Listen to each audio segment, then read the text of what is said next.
Hey everyone, it's Albie. Welcome back to my channel. I thought for a fun video today I would do sort of a tropes recommendation.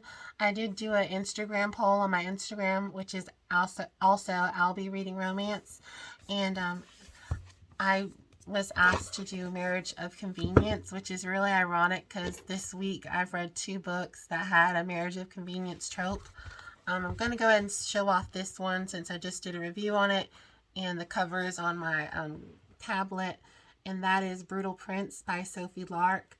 So this book did not disappoint at all. It was a 5-star read. In fact, all of the books I'm mentioning are either a 5 or a 6-star read for me. So in this book we have the iconic couple Aida and Callum, and they are just wonderful. Callum is this typical alpha male hero, and Aida is sassy and independent, and they are just, perfect enemies to lovers. If you love an enemies to lovers trope, you have got to pick up this book because it is so good. There are literally like laugh out loud moments on how much they hate one another because it is an arranged marriage and marriage of convenience. It does sort of cause some more of their hatred and enemies for one another, and they're also the children of mobsters. So Callum is the only male on his side and his part of the family for his family or whatever, and so he's basically going to take over his father's business. And on the other side is Aida, and she's from an Italian mob family, and as the only female, she sort of has no voice or power since she is surrounded by older brothers and brothers in general. They'll probably take care of the business more so than her. But not to say that she couldn't do this herself. I think that'd be a great book to have one day from Sophie, is have Aida and she's running the business, or have her like side hustle in the business. I think would be an interesting book. But if you love mafia romances, if you love enemies to lovers, I think this is a great marriage of convenience trope. It's just a couple that really are like water and olive oil, so to speak, and just a real good, fun, spicy read. I really enjoyed it. So another book that I just finished that has a marriage of convenience trope is their One Night Rio Reunion by Abby Green. This is a Harlequin Presents novel. This was published for April 2022. You should be able to still find this on Harlequin or Amazon.com, and you can get it digitally on Amazon in case they don't have physical copies. Because I know with Harlequins, they come out once a month, so there's not like you can actually get them for long periods of time at a physical store. I got this at a Walmart back in either March or April, but I know at this point I wouldn't be able to find it at my Walmart anymore. But what I liked about this story was, in this marriage of convenience, it was a couple that never really did consummate their marriage. So even though Anna and Chow are married, they never sleep together. It's literally a marriage contract. And so he is sort of a billionaire tycoon, but his PR image is not that great, and he kind of needs like a safe wife, so to speak, like a really, prim and proper lady.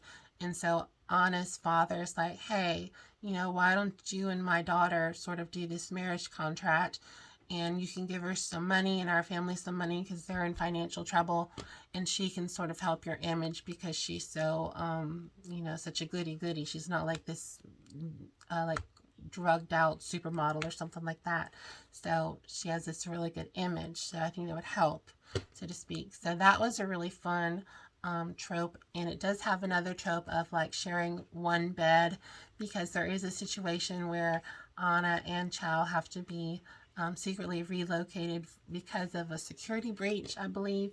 And so they are like basically locked up in safekeeping, and while there, the emotions start to bubble over, and the spice and tension takes over from the situation, which I really did enjoy as a reader.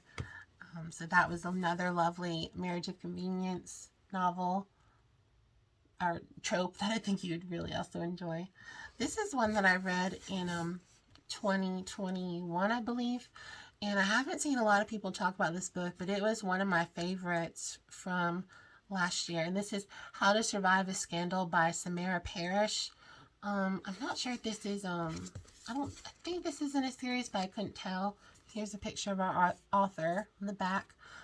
Just a wonderful book. This retails for $8.99, so it's not, you know, you can still get this on Amazon and stuff. It's not, anything like, monthly like the Harlequin. But this is from Grand Central Publishing, and I've really enjoyed their historical romances. So in this story, we have Lady Amelia, and she, for some reason, is stuck out in the carriage, in her carriage that's been like broken down on a road. She's on the way to sort of visit her fiance when a bad storm happens, and she's left alone out in her carriage basically to die. And our hero Benedict, he finds her in the middle of the night and takes her into his home. In order to keep her alive, he strips her basically down to her nightgown. Excuse me. A nightgown, and he strips down to basically his underwear, and you know, they're like holding each other close in order to get you know, bodily warmth from one another. And so, you know, very spicy at the time, but she's sort of unconscious because of, you know, nearly freezing to death. It's not meant to be spicy, but, you know, as readers, we're like, ooh, that's kind of romantic sort of thing. So, anyway, the next morning, Amelia comes to and realizes, oh my gosh, I'm in a nightgown and I don't know where I am. And she finds out that this man, who is of no, you know, social standing, is just, I believe he does have some money, but she is completely ruined in her character because of this this instance. And so either Benedict summons her father, or someone's out looking for her because she is of well-meaning. She is a lady. Her father is of some higher standing. He's like an earl, or I don't think he's a duke. He's like an earl or something like that, and or a marquess. But either way, she's of you know, nobility to some level, and a lady. And yeah, in order to like untarnish her reputation, she has to have a marriage of convenience with Benedict so that her reputation is not destroyed because of you know, she's found in a man's home unwed. You know, I talked about this in a trope I did, which is the like sort of oops, I've been found sort of trope. So this is back in like whenever I did a video back in like October, November, and it was women that are caught in a compromised position. And so in order to save her character, she and Benedict have to do they have to get married, you know. So it is a marriage of convenience, and it is to save her character. And also, you know, he's not too mad at it because he's always he finds her, even though she's very fussy and she doesn't really like his lifestyle, he does sort of fall in love with her. So if you want a fun historical romance that has a marriage of convenience trope, and it's just you know, it's not the spiciest book if I remember, but it was very romantic and very endearing, and I just love that like sort of caught in a compromised position trope and marriage of convenience trope.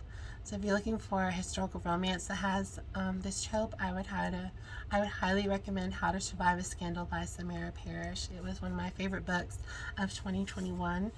And I'll finish with one more book which features a marriage of convenience, and that is published from this year. It is by Katie Robert. It is The Dragon's Bride. And here we have Briar Rose and Soul, who is a humanoid dragon. So he's like a dragon, but sort of male human-ish form.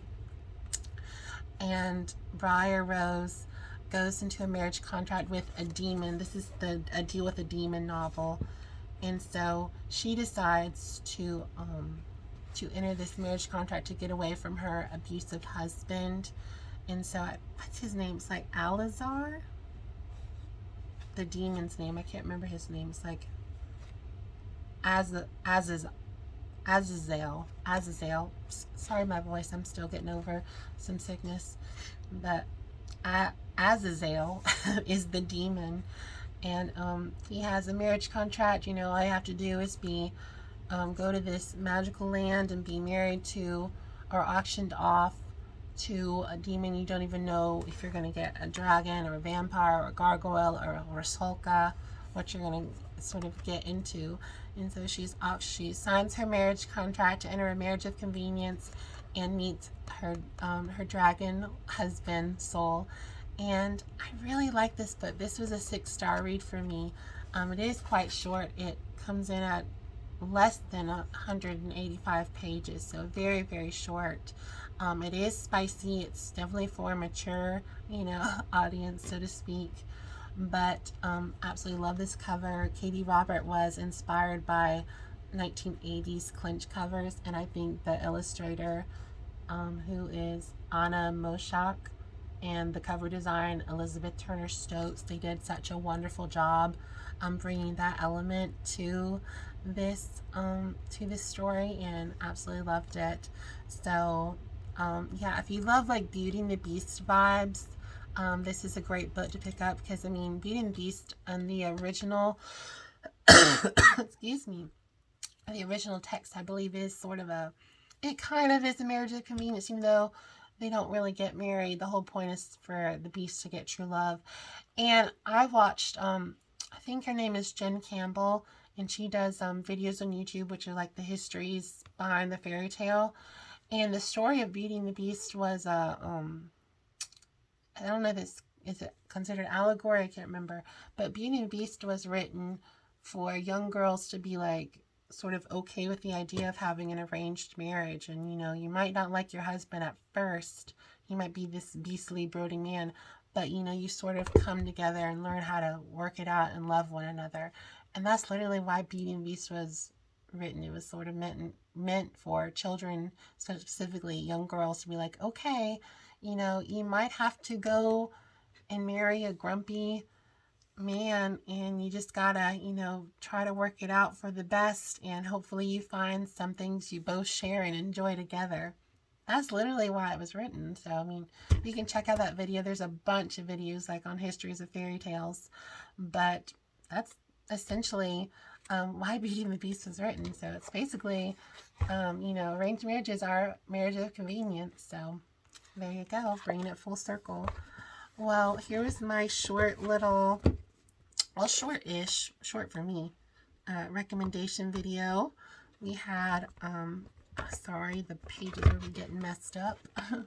We had Brutal Prince by Sophie Lark. Beautiful cover. We had Their One Night in Rio by Abby Green. How to Survive a Scandal by Samara Parrish.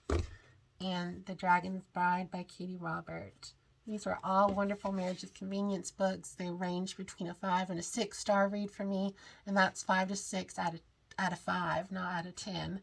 So they're ones that I've really enjoyed to really loved.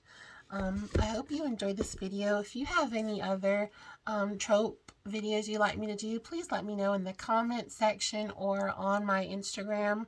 My Instagram is at I'll Be Reading Romance. I also have a TikTok, which is I'll Be Reading Romance.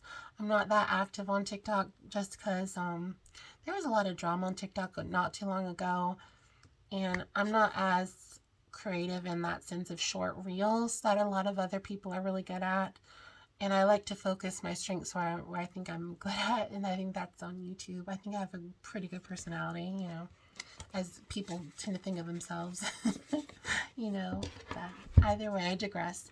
I hope you have a wonderful day. Leave me some of your favorite marriage of convenience novels listed in the comments below. I'd love to know, and maybe we can chat some more about those. Have a wonderful day, and I'll see y'all soon. Bye, everyone.